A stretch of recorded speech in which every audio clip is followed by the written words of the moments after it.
The moment I bought my first house didn't feel real. For years, owning a home had felt like one of those distant goals people talked about casually, something responsible adults with perfect credit and stable salaries eventually did. Not someone like me, but there I was, sitting in a quiet office across from a thick stack of paperwork, holding a pen that suddenly felt heavier than it should have. It had taken years to get to that chair. Years of saying no when everyone else seemed to say yes without thinking. No to vacations. No to spontaneous weekend trips. No to expensive dinners and new gadgets. While friends upgraded their lives every few months, I was doing the opposite, saving every spare dollar I could. Overtime shifts became normal. Weekends blurred into workdays. There were nights I came home so exhausted, I barely had the energy to eat before collapsing into bed. But every time I checked my savings and saw the number slowly climbing higher, it reminded me why I was doing it. I wasn't chasing luxury. I wasn't trying to impress anyone. I just wanted something that was mine, not rented, not temporary, not dependent on someone else's approval. Mine. When the realtor slid the final document across the desk, she smiled. "Once you sign this," she said, "the house is officially yours." For a moment, I just stared at the paper. Then I signed. The pen lifted off the page. And just like that, years of quiet sacrifice were suddenly real. The realtor reached into her desk drawer and pulled out a small set of keys on a plain silver ring. "Congratulations." I took them carefully. They looked ordinary, just metal keys. But in my hand, they felt like proof that every late shift, every skipped vacation, every sacrifice had actually meant something. Later that afternoon, I drove to the house alone.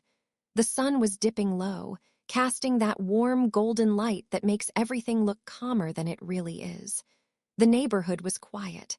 Somewhere down the street, a lawn mower hummed. A dog barked lazily behind a fence. My house sat there exactly the way it had during the viewing. Modest, nothing flashy, but perfect to me. I parked in the driveway and sat there for a moment just staring at it. Then I walked up to the front door and slid the key into the lock. When the door opened, the house greeted me with the faint smell of fresh paint and empty rooms. No furniture, no decorations, just silence. My footsteps echoed softly as I walked through the living room. Sunlight stretched across the hardwood floor from the windows. I slowly turned in a circle. Kitchen, hallway, stairs, all of it, mine. For the first time in years, I didn't feel like I was chasing something. I felt like I had finally caught it. I stood there for a long time, letting the silence settle around me. Eventually, my thoughts drifted to the people I wanted to share the moment with. My family. No matter how complicated things had always been with them, they were still the first people who came to mind. I imagined them walking through the front door, my dad looking around the house quietly, my mom smiling and saying something simple like, "You did good." Just the thought made my chest feel lighter.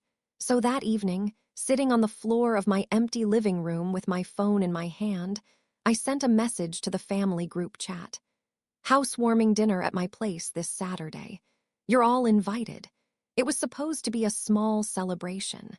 Nothing fancy, just dinner together in the new house. But if I'm being honest, I hoped it would be more than that. I hoped that when they walked through that door and saw what I had built, something might finally change. Maybe they would look at me differently. Maybe, for the first time in a long time, they would actually see me. But experience had taught me something about hope. Sometimes it arrives quietly, and sometimes it shows up right before disappointment. In my family, roles had been decided a long time ago. No one ever officially said it out loud, but everyone understood them. My sister was the star, and I was the background character.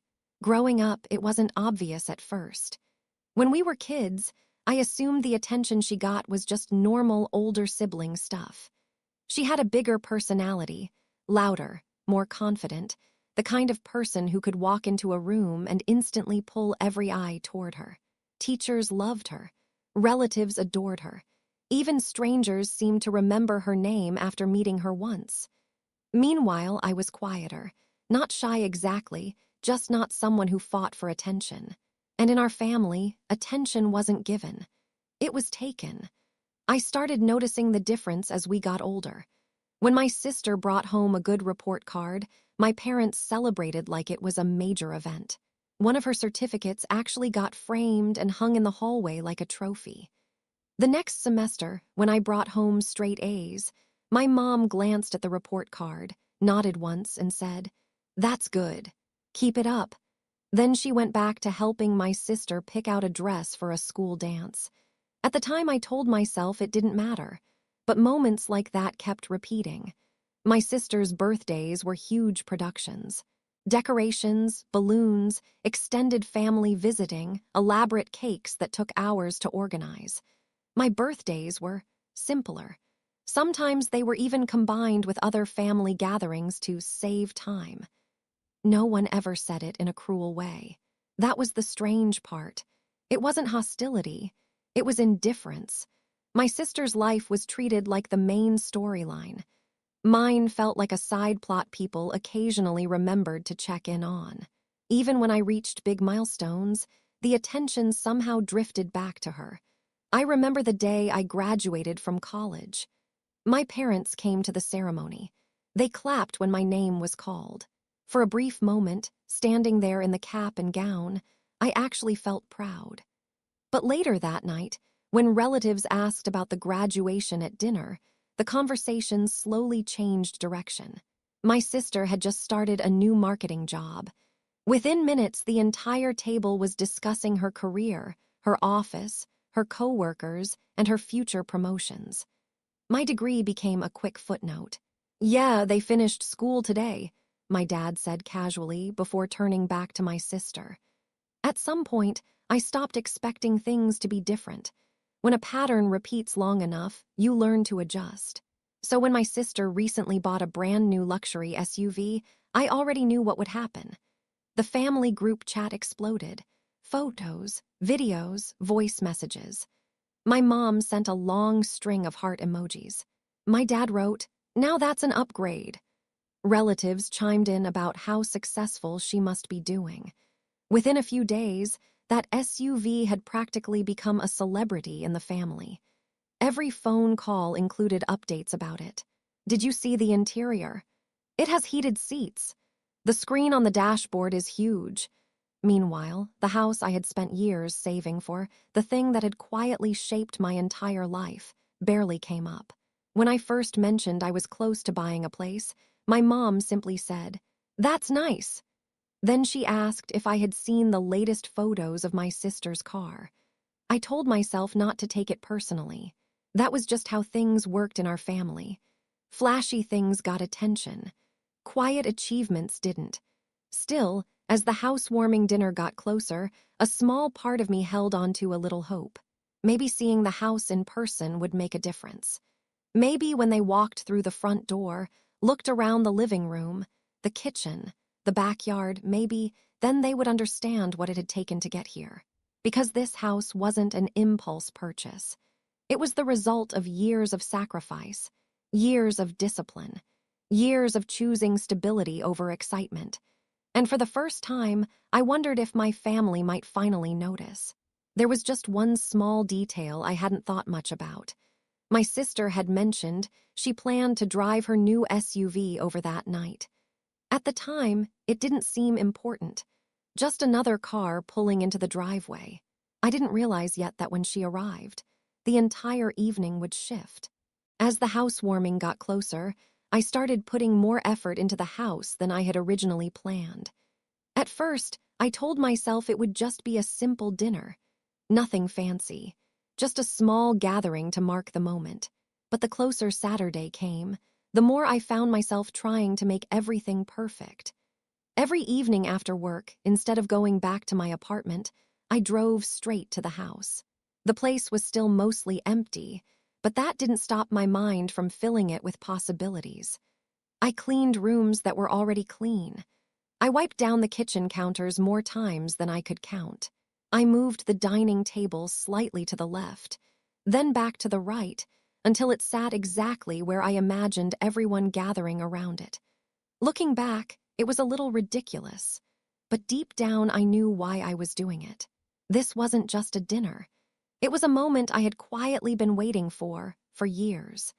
2 days before the dinner, I stopped by the grocery store and bought ingredients for dishes I knew my parents liked. My mom had always loved roasted chicken with lemon and herbs. My dad had a strange loyalty to a pasta recipe he used to request during holidays. So I planned the entire meal around them. I even stopped by a small bakery nearby and picked up a dessert. Nothing dramatic, no giant cake, just something simple that said this is a celebration. By Friday night, the house looked different. The kitchen counters were stocked. The dining table was set with plates and glasses. A few small decorations sat on the shelves, nothing flashy, just enough to make the space feel warm. I stood in the doorway of the living room and looked around. For the first time since buying the place, it didn't feel empty anymore. It felt ready. As I walked through the rooms, I caught myself imagining how the evening might unfold. Maybe my dad would walk into the kitchen and pause, looking around. "You did all this on your own," he might say. Maybe my mom would peek into the backyard or run her hand along the counter. "We're proud of you." Just thinking about it made something warm settle in my chest. I knew it sounded childish. Wanting approval from your parents as an adult probably wasn't the most mature thing in the world.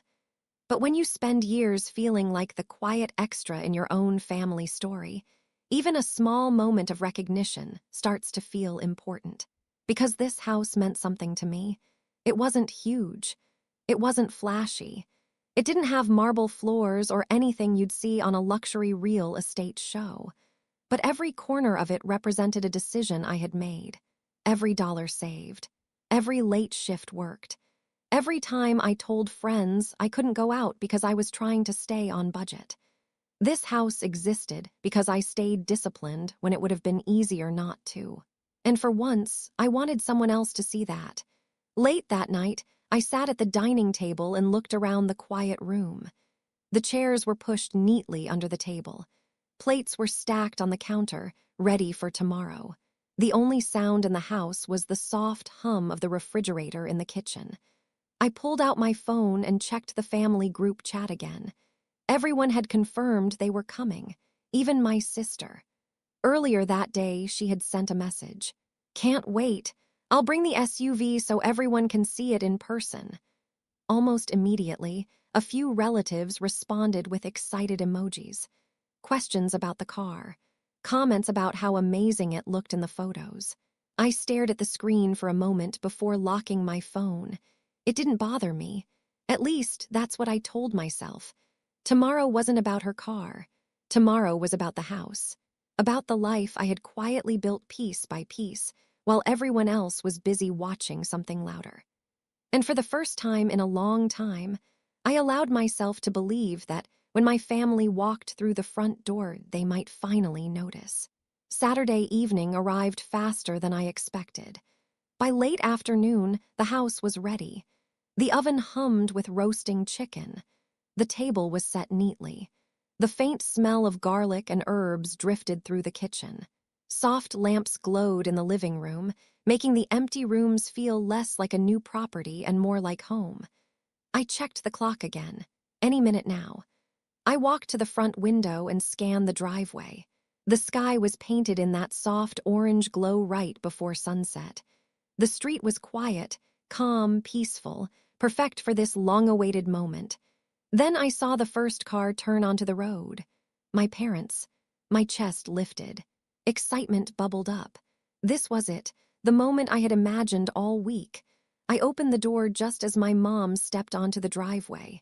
"Hey," she called. My dad followed behind, glancing around casually. I held the door open with a smile, ready to finally welcome them inside. Then, a low hum cut through the quiet. A sleek black SUV rolled into view, turning the corner like it owned the street. My sister. The paint gleamed under the fading sunlight. Headlights sharp. Engine purring confidently. It was impossible to ignore. And just like that, everything shifted. "Oh, wow," my mom breathed, stepping toward the car. My sister slid out, tossing her hair back with practiced ease. She tapped the key fob, making the headlights flash, and suddenly she was the center of everyone's attention. Phones appeared instantly. Cameras clicked. My mom ran her hand along the door. "It's even nicer in person." My dad circled the SUV like he was inspecting a rare collectible. "Look at those wheels. Impressive." My sister smiled, soaking it all in. "Oh, wait until you see the inside," she said, opening the door with flair. My parents leaned in, asking question after question. "Leather seats. How big is the engine? Look at this screen." And me. I was still standing at the front door, holding it open, waiting. One by one, more relatives arrived, cousins, aunts, uncles, and each one gravitated toward the SUV, phones in hand, voices buzzing with excitement, selfies taken, compliments given. The house behind me, the house I had sacrificed so much to own, remained untouched, invisible. I finally lowered my arm, let the door swing closed. From the driveway, laughter and chatter filled the air. Heated seats, touchscreen displays, luxury and status. Inside, the house was quiet, too quiet. The polished floors, the carefully arranged furniture, the table set for dinner, all waiting, all unnoticed. For the first time, I felt it, the sting of invisibility. The celebration I had built in my mind all week hadn't even begun, because something louder, shinier, and completely unearned had already stolen the spotlight. The party had barely begun, but it already felt like I was standing on the sidelines of my own celebration. Outside, the black SUV gleamed under the soft glow of the streetlights. My parents and most of the guests had clustered around it like it was the main event. Cameras clicked, phones flashed, laughter erupted every time someone discovered a new feature. Leather seats, touchscreen dashboard, rear-view cameras, each revelation prompting another round of wow. Or "look at that."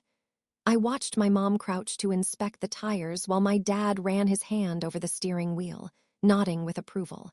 My sister's smile was effortless, almost rehearsed, as she basked in the praise, clearly enjoying every question about the car's performance, price, and style.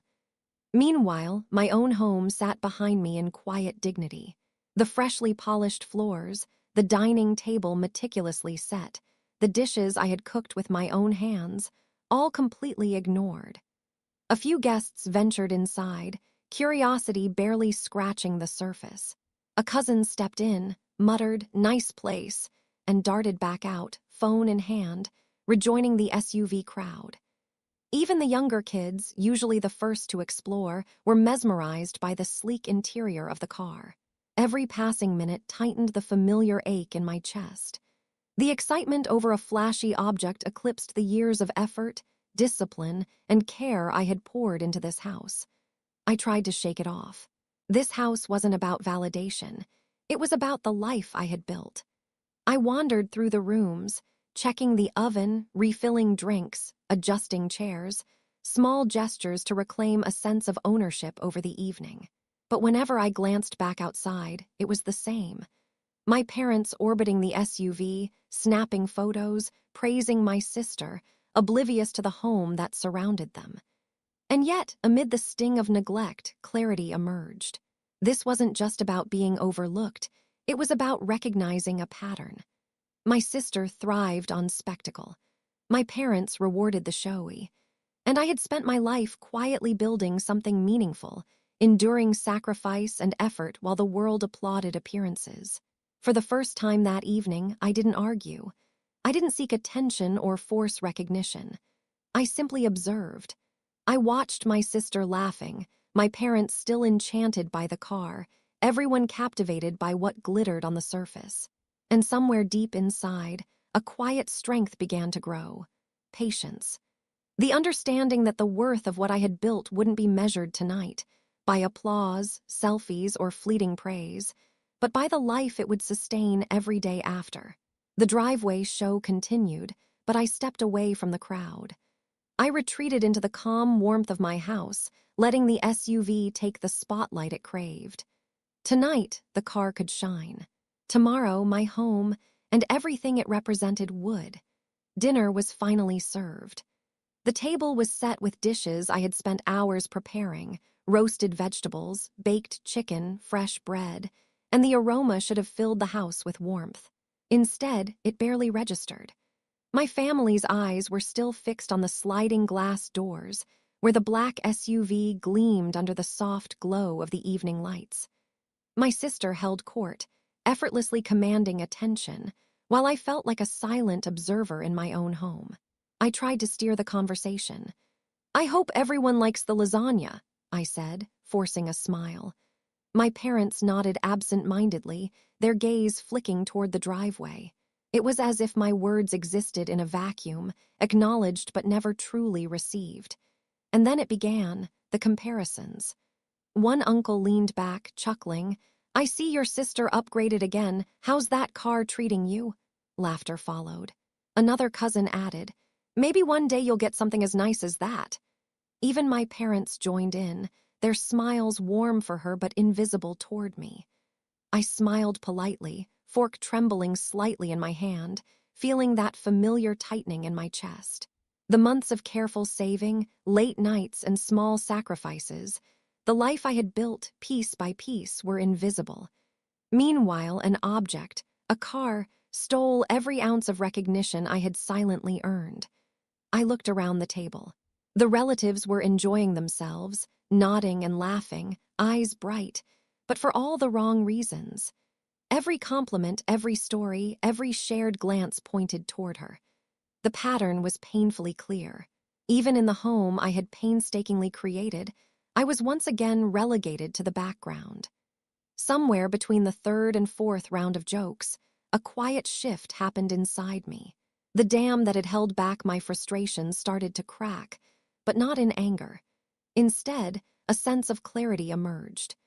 No amount of cooking, cleaning, or careful preparation would change how my family measured success. They valued spectacle over substance. Recognition from them was never the goal, it was a hope I had long outgrown. I put down my fork, letting my hands rest lightly on the table. My resolve solidified. I didn't need their applause. I didn't need their validation. The house, the meals, the life I had built, those were my accomplishments, and they were real. So I leaned back and watched quietly. I noticed the small gestures, the exaggerated praise, the subtle smirks, the eyes lighting up at every shiny surface of her SUV. I observed without judgment, without the desperate need to redirect attention. For the first time, I could simply be present, fully aware of the dynamics that had defined my life for so long. Dinner ended as it had begun. Attention focused on the superficial, substance ignored. But this time, I didn't feel diminished. I felt liberated. My house might have been just a backdrop tonight, but the life I had built inside it, discipline, resilience, independence, would outlast any flash or spectacle. And for the first time, I knew that my worth did not require anyone else's acknowledgement. After the laughter faded and the last bites of dinner were eaten, I sank into a chair, glass of water in hand, and finally let myself observe. Not just glance, but really see. The way my parents leaned in toward my sister, hanging on every word. The way she effortlessly drew every gaze, every laugh, every compliment. The polite nods, the quick smiles, the way attention skimmed past me like I wasn't even there. It hit me sharply and clearly. This wasn't an accident. This wasn't a one-off. This was the pattern of my entire life. My sister thrived on attention, and my parents, consciously or not, rewarded spectacle over substance. Every achievement I had quietly worked for, every milestone reached without fanfare, every sacrifice made, they were invisible because they weren't flashy enough to command notice. Memory after memory replayed in my mind. Birthdays overshadowed by her elaborate parties. Graduations where her accomplishments were celebrated while mine barely registered. Family gatherings where her jokes got applause and my contributions went unnoticed. It wasn't hatred. It wasn't me failing. It was their obsession with the eye-catching, the dramatic, the attention-grabbing. And suddenly, the truth crystallized. I had been seeking validation from the wrong audience. Their praise wasn't meant for me. It was for appearances, for the show. My diligence, my discipline, my quiet determination, they didn't fit their story. Anger and frustration began to shift, melting into clarity. I didn't need to argue. I didn't need to compete. I didn't need to perform. The spotlight my sister chased would always exist, but I could step out of its shadow without their recognition. I felt a surprising sense of empowerment. My house, the life I had painstakingly built, was mine regardless of who noticed it. Achievements didn't need applause to exist. They required persistence, sacrifice, and resilience. I had all of that in abundance. By the time the dinner plates were cleared, I had made a quiet, unshakable decision. I would no longer bend, perform, or orchestrate moments just to be seen. I would continue building, growing, and thriving on my own terms. Their obsessions no longer dictated my worth. Walking through the rooms of my sparkling house, I understood the deeper truth. This space wasn't just shelter. It was clarity, independence, freedom. The night had exposed my family's patterns, but it had also revealed me. Someone finally able to see clearly, stand firmly, and move forward without permission. This quiet, unremarkable evening became a turning point. I didn't have to win their attention. I didn't have to compete with their illusions. All I had to do was keep building, keep living, and keep moving forward. And in that, I discovered a satisfaction no spotlight could ever offer. The house had finally settled into quiet. The laughter, clinking dishes, and chatter had faded, leaving only the soft hum of the air conditioner and the occasional creak of floorboards under shifting weight. I had just stepped into the kitchen to clear a few glasses when a sharp, deliberate knock echoed through the front door. Startled, I froze. Who could be there at this hour? Most of the family had either left or drifted into the living room, murmuring about dessert or small talk. My stomach tightened as I wiped my hands on a towel and moved toward the door. Curiosity mingled with unease. I opened it. A man stood on the porch, calm, composed, and impossibly official in a uniform that made my heart skip a beat. Behind him, a tow truck waited in the driveway, its lights off, yet its presence demanded attention. "Is the owner of the black SUV here?" he asked, polite but firm. Time slowed. I glanced over my shoulder. My sister froze mid-laugh, hand suspended in the air, like the world had just gone off its axis. My parents followed my gaze, eyes widening as understanding dawned. What is this about?" my father stammered, stepping forward. The man opened a neat folder, his movements precise, deliberate. "The vehicle is being repossessed," he said, voice calm but heavy. "Multiple missed payments. The lender has authorized removal." Silence fell, thick and suffocating. My sister's jaw dropped. She stammered, tried to argue, but the papers in the man's hands made it impossible to dispute. The tow truck driver radiated quiet authority, no theatrics, no escape. An hour ago, the driveway had been a stage for admiration. Phones flashed, voices gushed over leather seats, touchscreen dashboards, and heated seats. Now the attention evaporated like mist. People stepped back, eyes averted. No selfies. No compliments. No laughter. The illusion had crumbled. I felt something stir inside me, a flicker of vindication, a subtle, satisfying surge of clarity. For the first time, the house I had built, quiet, stable, earned through years of effort, stood in stark contrast to the pretense that had stolen all the attention. My family's priorities shifted naturally, without a word, without me having to force it. For the first time that evening, my parents looked at me, not at the SUV, not at the spectacle, at me. The questions they had never asked, the recognition they had never given, hovered in the air like unspoken truths. All my preparation, all my meticulous planning, all the sacrifices I had quietly made, they no longer needed justification. The clarity of reality spoke for itself. A simple knock, unexpected, ordinary, and yet it transformed the night. The performance, the drama, the obsession with appearances had collapsed under its own weight. And in that silence, I finally understood what real achievement looks like, and who notices it when the smoke clears. The tow truck driver stepped forward, clipboard in hand, his movements calm, precise, and unyielding. "The vehicle has multiple missed payments," he said evenly. "It's being repossessed by the lender. Please have the owner sign here." My sister froze.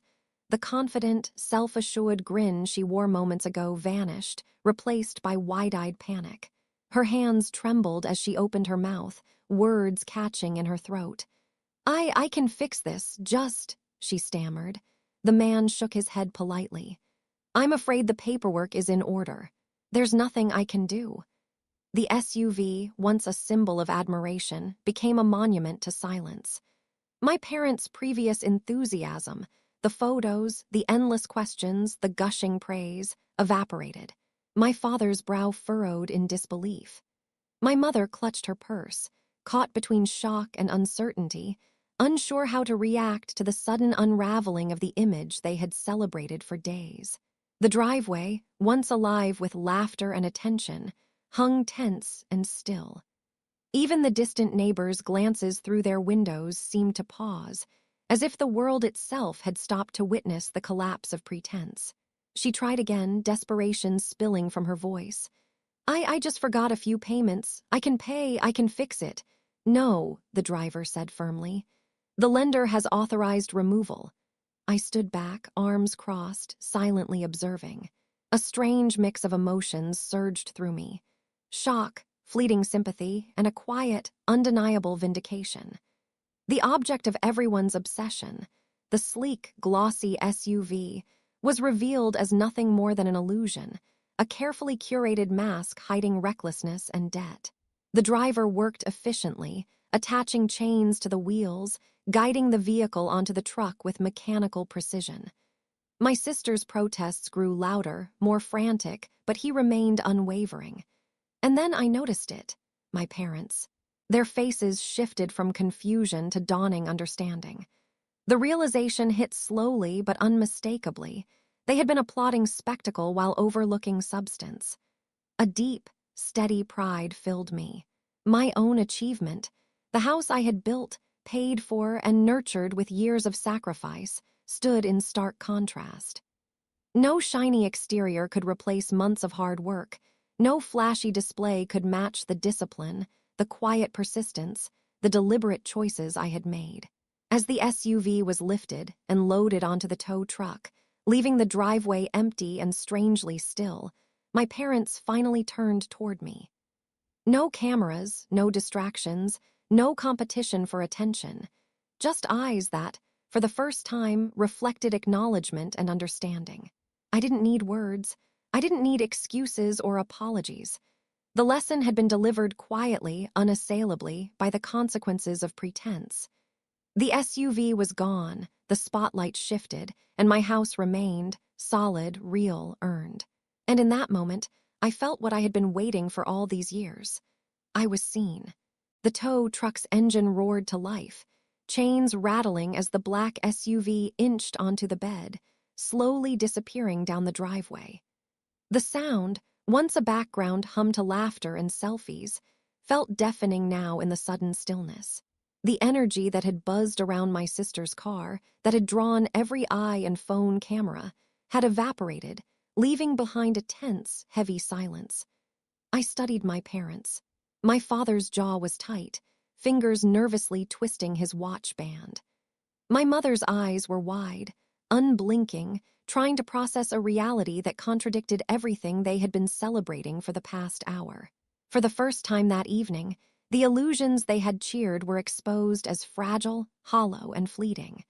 My sister froze in place, lips parted, unable to form coherent words.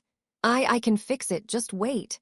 Her voice cracked, betraying the vulnerability she had carefully masked behind confidence all night. No one moved. The tow truck driver maintained his quiet authority, my parents remained paralyzed, and I simply watched. A quiet vindication washed over me. Years of overlooked effort, subtle achievements, and persistent sacrifice now stood in sharp relief against the collapse of pretense. The driveway, once a stage for spectacle, now felt empty, but the house, my creation, finally commanded attention. As the last wheel of the SUV lifted off the ground, my parents stepped inside, their movements tentative, almost reverent. My father paused in the living room, hand hovering over the dining table's edge. You did all this," he said, the usual dismissiveness stripped from his tone. My mother looked around slowly, nodding as if seeing not just the house, but me for the first time. In that moment, the contrast hit me like a wave. The SUV had been shiny, loud, and temporary. My house, every polished floorboard, every carefully chosen corner, every meal prepped for this evening, was real. It had been built with patience, strategy, and discipline. It wasn't meant to impress at first glance. It was meant to endure. For the first time that night, attention wasn't stolen by appearances. There were no comparisons, no shallow envy, no distractions.